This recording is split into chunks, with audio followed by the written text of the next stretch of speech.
kami ya di atas kesempatannya. Nah, sebelumnya saya diundang oleh Profesor Muhammad Siddiq Kamia untuk menghadiri dalam sidang sore di sini.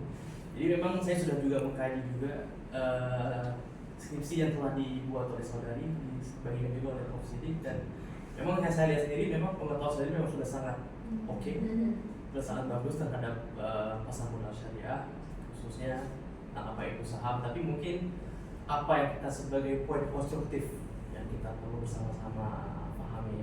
Nah, saya sudah lama juga berkecimpung dalam bidang ini. Saya juga perusahaan saya Value Project Capital, saya sudah 2 tahun bekerja sama dengan Kantor Bursa Efek Indonesia perwakilan Aceh, juga dengan Muslim Hasan Birgia, itu juga yang saudari juga melakukan wawancara juga adalah orang yang betul juga. Saya juga ini betul itu orang yang betul juga, karena saya sudah lama bersama juga dengan beliau juga.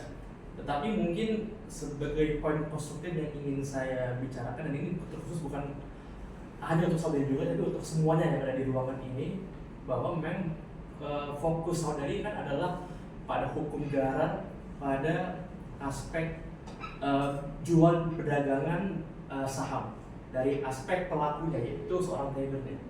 Nah, tetapi setelah saya melihat sedikit, memang yang perlu saya lihat di bagian sarannya, dari bagian saran saudari tidak ada melakukan semacam saran untuk pelaku regulatornya.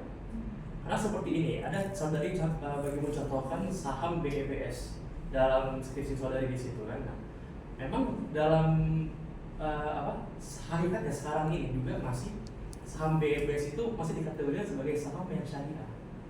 Walaupun memang harganya di bawah 50, dan harga di bawah 50 rupiah itu tidak berarti sesuai dengan regulasi syariah di pusat juga. Sekarang mereka mengatakan itu tidak seharusnya, tidak semestinya itu syariah.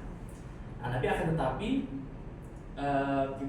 saham BEBS masih diperdagangkan di Bursa Efek Indonesia, dan memang masih ada pelabelannya saham syariah, dan juga di akun-akun saham syariah juga masih bisa diakses saham tersebut. Nah, jadi mungkin saran saya, mungkin dalam saran yang saudari nanti mungkin bisa terapkan lagi dalam tulisan saudari dalam skripsi tersebut, adalah saran mungkin kepada regulator seperti kanun LKS, mungkin lebih kanun LKS ke depannya itu untuk DPRK, juga untuk pemerintah Aceh, dan juga untuk dari pusatnya. Karena kalau memang dari pusat, kan kita di Aceh sendiri punya otonomi khusus, keputusan sendiri, itu adalah kanun LKS, ya kan? Seperti kita semua tahu, lembaga keuangan syariah, kanun keuangan syariah.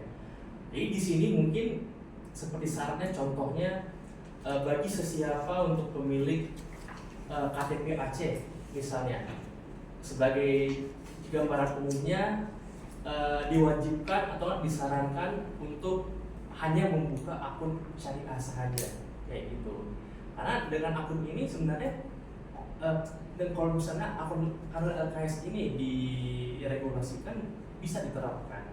Seperti contohnya kalau LKS diterapkan, bank-bank syariah, bank-bank konvensional keluar dari provinsi Aceh, itu tidak. Jadi cuman aspek ini masih belum saya lihat juga di LKS, belum diterapkan juga gitu. Jadi memang kembali lagi, sarannya bukan hanya terhadap pelakunya saja, tapi juga untuk regulatornya. Karena memang dalam skripsi saudari tidak, saya lihat di bagian sarannya tidak menyentuh soal itu.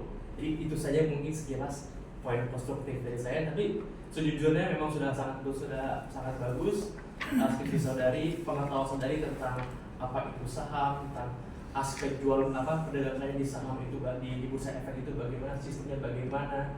Dengan narasumbernya juga saudari menanyakan pihak-pihak dari pialang sekuritasnya, mereka lah yang menjadi pintu masuk untuk para investor, untuk melakukan investasinya di Bursa Efek Indonesia. Jadi itu sangat bagus, saya apresiasi soal itu, tapi hanya sedikit saran konstruktif terbuka ke depannya. Terima kasih. Terima kasih kepada Pak Buat. Baik, terima kasih Pak Dr. Rabbani. Ini pelakunya ya.